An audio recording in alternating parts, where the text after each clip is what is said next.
السلام علیکم ناظرین، ٹیلی نار کمپنی جو پاکستان میں انٹرنیٹ سروسز اور دوسری کال سروسز فراہم کرتی ہے، اس کا ناروے میں ہونے والے واقعہ سے کیا تعلق ہے؟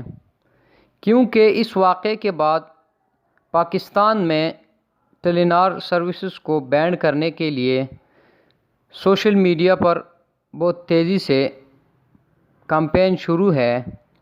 ناظرین، نہ صرف لوگوں نے سوشل میڈیا پر کمپین شروع کی ہے بلکہ کئی لوگوں نے اپنی سمز کو لائیو ویڈیو میں جلا کر بھی دکھایا اور لوگوں سے اس احتجاج میں شامل ہونے کو بھی کہا، کیونکہ کچھ دن پہلے ناروے میں ایک واقعہ پیش آیا تھا جس میں بہت سارے لوگوں کے سامنے ایک انگریز نے قرآن مجید کی بے حرمتی کی۔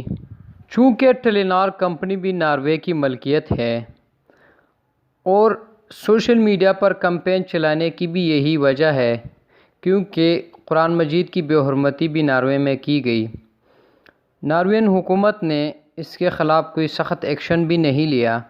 پولیس بھی سامنے کھڑی تھی اور کئی ہزار لوگ بھی اس بے حرمتی کو دیکھ رہے تھے، لیکن کسی نے روکنے کی جرات نہیں کی۔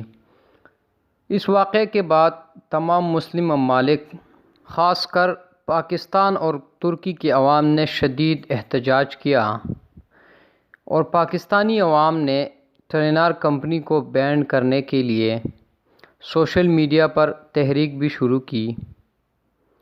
ناظرین، اس کمپنی کا اس واقعے سے تو بظاہر کوئی تعلق نہیں، لیکن یہ کمپنی چونکہ ناروے کی ہے اور یہی وجہ ہے کہ لوگ اس کے خلاف سوشل میڈیا پر کمپین چلا رہے ہیں۔ ناظرین، میں امید کرتا ہوں کہ میری آج کی ویڈیو آپ لوگوں کو پسند آئی ہوگی۔ اگر ویڈیو پسند آئی ہے تو اس پر لائک ضرور کیجئے اور کومنٹ کے ذریعے اپنی رائے بھی دیجئے۔